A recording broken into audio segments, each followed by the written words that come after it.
তৃতীয় ধাপে ৯০টি উপজেলায় ভোট আগামীকাল। এরই মধ্যে সব প্রস্তুতি শেষ করেছে নির্বাচন কমিশন। কেন্দ্রে কেন্দ্রে পাঠানো হয়েছে সরঞ্জাম। তবে ঘূর্ণিঝড় রিমালের কারণে ১৯ উপজেলায় ভোট স্থগিত করেছে নির্বাচন কমিশন। ষষ্ঠ উপজেলা নির্বাচনের তৃতীয় ধাপে টাঙ্গাইল সদর, নাগরপুর ও দেলদুয়ার উপজেলায় ভোট গ্রহণের দায়িত্বপ্রাপ্ত কর্মকর্তারা উপজেলা হলরুম থেকে রিটার্নিং কর্মকর্তা ও সহকারী রিটার্নিং কর্মকর্তার কাছ থেকে নির্বাচনের সরঞ্জাম বুঝে নেন। সাতক্ষীরা সদর ও কলারোয়া উপজেলায় ভোটের সব প্রস্তুতি নেওয়া হয়েছে। কেন্দ্রে কেন্দ্রে পাঠানো হচ্ছে নির্বাচনী সরঞ্জাম। ভোট সুষ্ঠু করতে মোতায়েন রয়েছে আইনশৃঙ্খলা বাহিনীর পর্যাপ্ত সদস্য।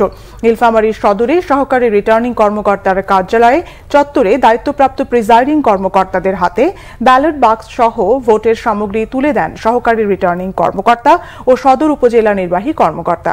রাঙ্গামাটিতে সহকারী রিটার্নিং কর্মকর্তার কার্যালয় থেকে কেন্দ্রে কেন্দ্রে পাঠানো হয় নির্বাচনী সরঞ্জাম। পাবনায় রিটার্নিং ও সহকারী রিটার্নিং কর্মকর্তারা ইভিএম সহ প্রয়োজনীয় সরঞ্জামাদি প্রিজাইডিং কর্মকর্তাদের হাতে তুলে দেন।